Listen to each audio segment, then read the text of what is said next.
TikTok Shop yang ada di Malaysia tak perlu ditutup. Satu anak kawan saya ambil yang mudah je, tak perlu pun belanga yang besar. Dia tiap malam live, dia hanya perlu menghabiskan 60 saja sambal ikan bilis yang dihasilkan oleh ibu dia. Sambal ikan bilis bersama dengan bunga kantan yang diusahakan oleh ibu dia. Berarti ibu dia berhenti jadi cleaner. Ibu dia ni dulu cleaner, nak dapat 2,000 lebih. Sekarang fokus kepada tiap-tiap hari goreng 60 tu je. Dia akan sold out, 1 jam lebih dia akan sold out. Hinggalah kadang-kadang pada malam tertentu dia terpaksa main game kerana jualan tu dah jadi 120. Pada hari kedua pun dia tak boleh jual. Berarti dia telah memindahkan pekerjaan ibu dia yang berusia 49 tahun daripada menjadi cleaner dengan memudahkan ibu dia masak. Dia balik rumah daripada pekerjaan dia sebagai editor, dia live 1 jam lebih sikit, habis 60. Berarti ibu dia ada. Dia jual berapa satu pack sekarang? RM10. Ibu dia ada RM600 pendapatan sehari kerana keupayaan menggoreng daripada dapur tu RM600. Modal katalah RM300. Berarti RM300. Ibu dia ada RM9,000 sebulan. Satu pendapatan yang tak akan dijangka oleh seorang wanita yang tidak berpendidikan, yang hanya bekerja kilang dan kemudian menghabiskan 11 tahun terakhir sebagai cleaner. Jadi ada banyak revolusi yang dilakukan oleh TikTok, telah memajukan banyak kehidupan rakyat kita yang mencari cara yang relevan berdasarkan bakat dan juga hobi mereka yang sebelum ni. Mereka tak mampu buka kedai. Berapa ramai orang nak berniaga car boot sale dengan bawa sambal tumis, dengan memerlukan radius yang sangat kecil, dan diburukkan lagi oleh habit rakyat Malaysia tak lagi pergi ke kawasan-kawasan keramaian untuk hanya mendapatkan benda-benda yang mudah.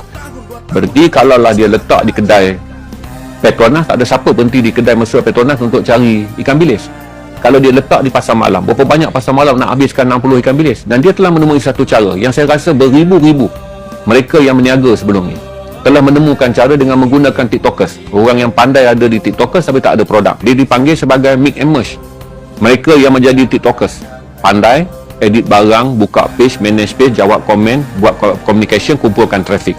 Tapi mereka tak ada produk. Sebenarnya mereka adalah aset negara. TikTokers dan juga mereka yang mempunyai akaun TikTok yang ada rakan, mereka adalah aset.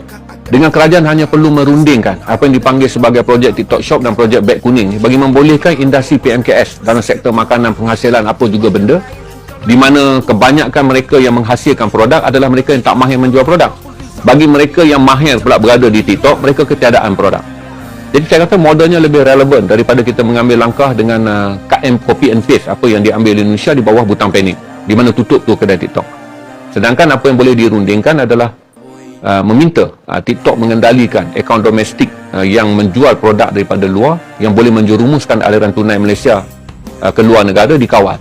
Manakala TikTok yang boleh menyokong PMKS, perusahaan makro kecil sederhana yang bakal menjadi teras GDP negara, teras KADNK negara yang utama tahun menjelang tahun 2030, tuan-tuan, adalah PMKS 45%. Tahun ni pun jangkaan dah 26%. Berarti suku daripada pendapatan GDP negara datang daripada PMKS. Tapi kita nak ukur dari segi pemasarannya bagaimana. Kuasa pemasaran yang paling rendah adalah TikTok, adalah media sosial.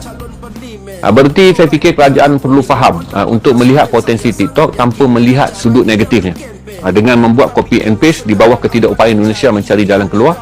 Tapi saya fikir kita boleh lebih mudah untuk mengendalikan jalan keluar dengan membenarkan TikTok Shop beroperasi dengan mengenal pasti bahawa TikTok Shop haruslah dibuka secara meluas bagi akses rakyat Malaysia membeli barangan made in Malaysia, dan mengingatkan TikTok bahawa mereka harus menghadkan ataupun menutup langsung produk-produk yang akan dibeli daripada China, yang dibeli daripada Vietnam, yang dibeli daripada Thailand, yang tidak memberi manfaat kepada ekonomi Malaysia. Tolong subscribe channel ini untuk mengetahui bantuan-bantuan terkini di Malaysia.